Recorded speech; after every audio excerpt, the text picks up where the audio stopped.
Two Hands of Nonviolence, Resistance and Resilience as Modeled through the Marianists in Pax Christi USA.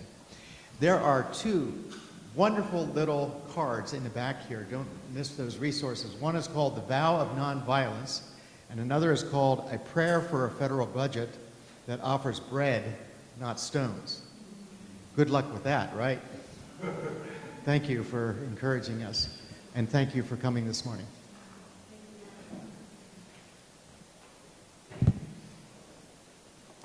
Good morning, everyone. My name is Michelle Sherman from Pax Christi USA. It is just an honor and a gift to be here. Thank you for your patience. We had a little bit of a tech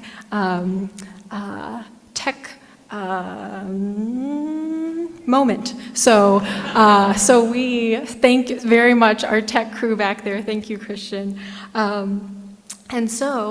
As we begin today, I just wanted to again recognize I'm here with Bridge Folk, which I'm a newbie to and new to Rooted and Grounded Conference. Bridge Folk, you've heard of it throughout our conference time together, a group of Catholic and Mennonites accompanying each other, proceeding through friendship and encounter, both in spiritual journeys and in shared worship. So it's a gift to be here, and thank you for entrusting this session to us. So today what we would like to share, an offering, stories. We are going to begin with about 20 minutes of introduction from Hazel and myself, and then we'll be moving on to 20 minutes of group discussion, some sharing, some contemplative listening to ourselves, what each other are sharing as well. And then we're going to close out with some shared large group discussion and a song. So it's wonderful. Next slide, please. So it's wonderful that Caitlin Curtis, on our first evening together, encouraged us to pay attention to our bodies and practice, a symbol, an embodied area that I think we can really offer in this space is the two hands of nonviolence. And many of you may be familiar with this already. The Two Hands of Nonviolence was developed by feminist and scholar Barbara Deming. And so I just invite you to, previous slide. Back. There we go. Thank you. We'll stay on this one for a moment. So what I'd invite you to do is take one hand and put it up. With this one hand, we say to the oppressor or an unjust system, stop what you're doing. I refuse to honor the role you are choosing to play. I choose to resist a system of throwaway culture, of consumerism, of environmental degradation. With this hand, I will interfere with the wrong that you are doing.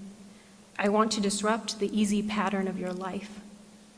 And then with the other hand, the spirituality of nonviolent hand, we lower it. It might be outstretched with love and empathy, maybe not, but it's always outstretched. With this hand, we say, I won't let go of you or cast you out of the human race. I have faith that you can make a better choice than the one you're making now, and I'll be here when you're ready. Like it or not, we're a part of each other.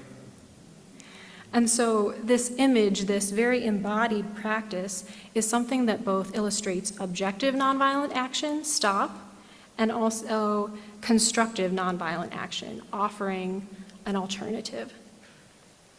And so we'll take one moment to hold that position. Perhaps allow your eyes to close and just feel what that feels like in your body.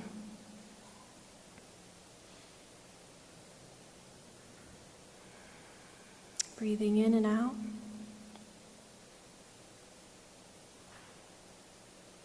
And recognizing that this posture is something that we can carry within us, even if we're not physically doing this action.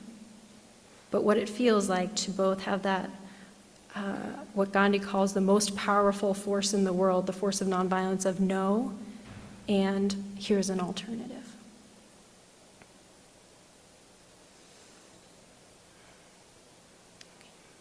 Thank you.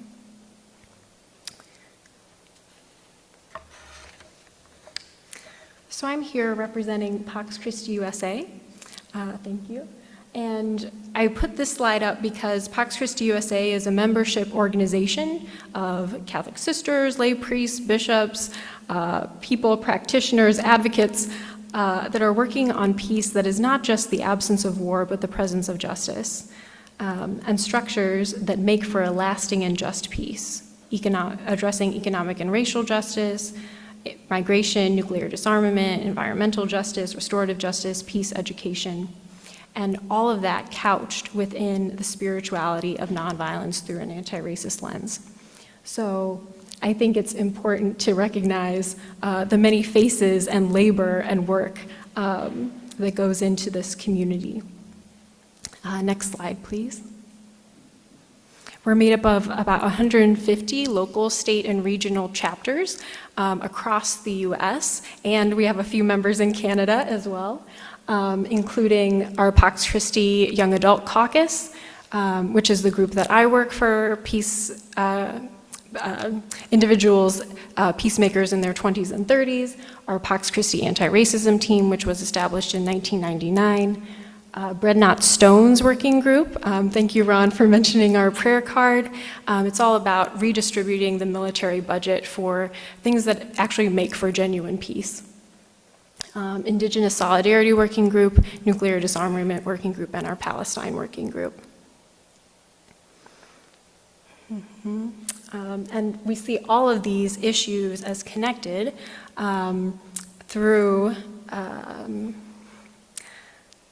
sorry, it's kind of throwing me off, but I'll move to this next slide, yes.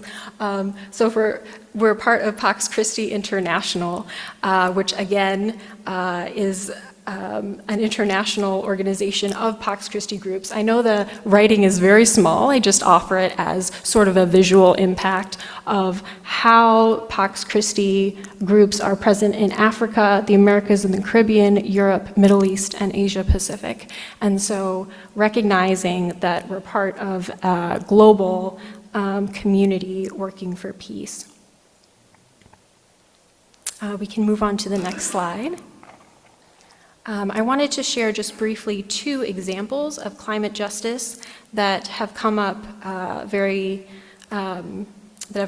and that I have had the honor of speaking to two women who have been involved. On the right picture, the woman on the on the left picture, the woman on the right, Sister Maudilia Lopez in Guatemala. She's an indigenous Catholic woman and leader of the Pastoral Defensoras de la Madre Tierra, which has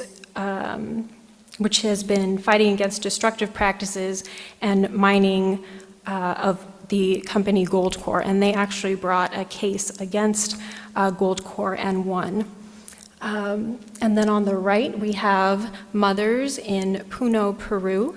Yolanda Flores was a woman who was and is a woman who continues to fight against a mining corporation and agrarian reform. She partnered with DUMA, the Association of Human Rights and the Environment, and Pax Christi Peru in helping with training so that indigenous women will know their rights and address their needs to the local government. And that was in the Condoracay River.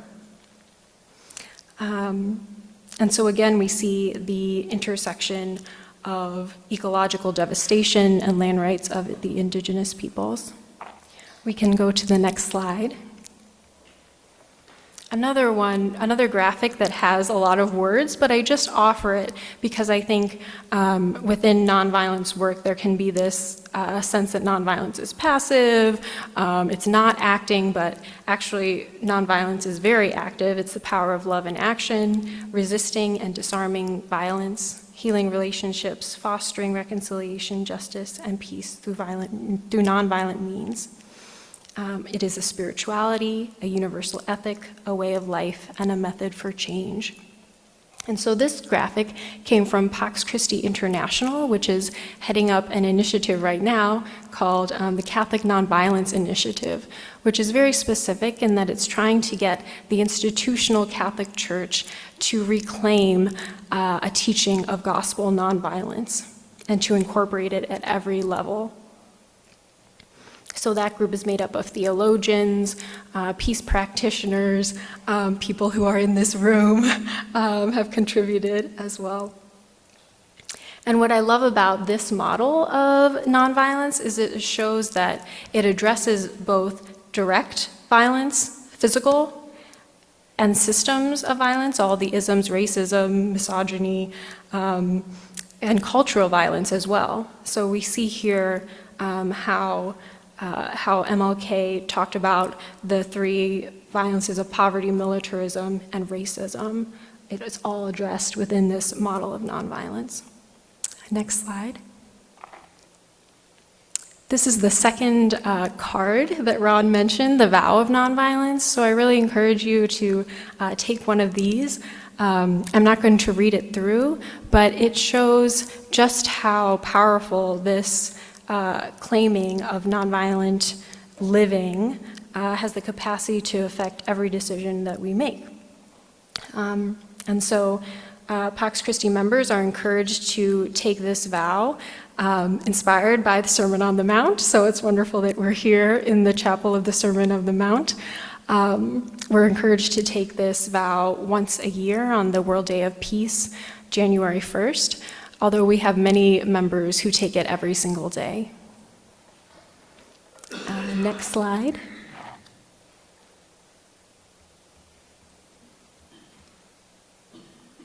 And then I'm just going to briefly share three resources. The first one is this series that has been going on for the past few weeks. Right now we are in what we call the Season of Creation, which runs from September 1st until the Feast of St. Francis, October 4th. And it's at this time, these 5 weeks, that Catholics around the world are really encouraged to look at consumption, look at how they are living this season of creation. And I don't want to take away from Hazel's presentation later, so she'll be sharing with us about Pope Francis and Laudato Si. But Season of Creation is a way of living into what it means to be living Laudato Si. And then this next one is the Season of Creation Liturgical Guide. We have it available for free in English, Spanish, and French. And it takes all the 5 weeks of the Season of Creation, and it offers different liturgical aids, different prayers for liturgy, song, musical selections. And then at the back, it also has more on the story of Pax Christi International in Peru with the Quechua peoples and their fight against mining corporations. Next slide. And then the third one that I'd love to offer is a upcoming series that anyone is welcome to register for. We decided. Yes, there's a flyer in the back. Thanks, Ron. So this is a series that will begin October 2nd, and we hope to encourage people to incorporate the language of nonviolence into the care of creation.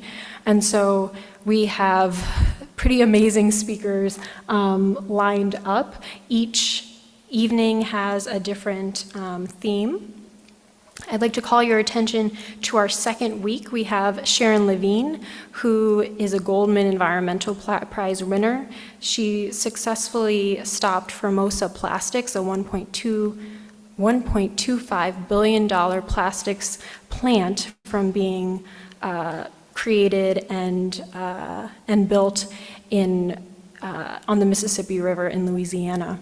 she founded Rise St. James, and this is another case where we see environmental destruction, environmental racism, as most of the people who live there are persons of color.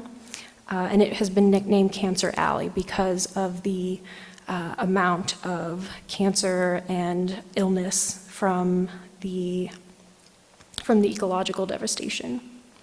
So Sharon Levine will be one of our speakers that night, and she really credits her Catholic faith for her work in this area.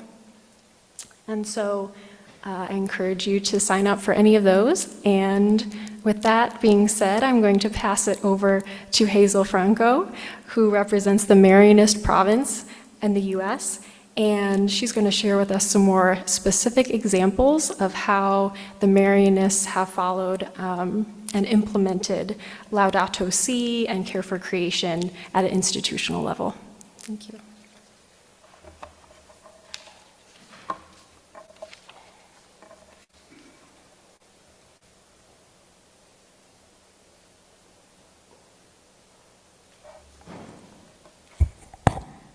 Thank you, Michelle, and good morning to all of you.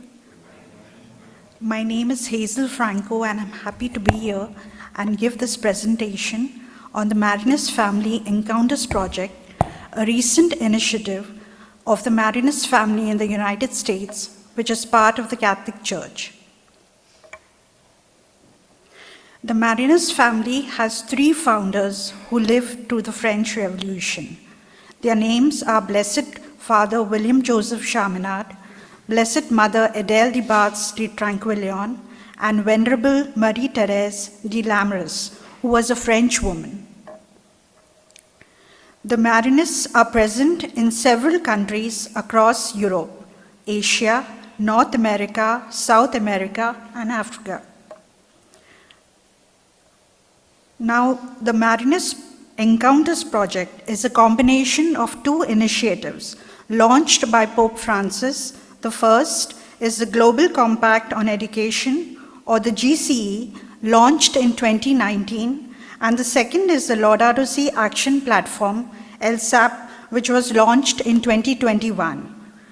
The Pope's encyclicals are essentially letters to all members of the Catholic Church and the world. And in 2015, Pope Francis released the Laudato Si encyclical, which is all about care for creation. Based on this encyclical, the Vatican launched the Laudato Si Action Platform to coordinate efforts across the world. The Marianist Encounters Project has 5 goals. These goals synthesize and simplify the themes of the Global Compact on Education, the Laudato Si Action Platform, and the characteristics of Marianist education.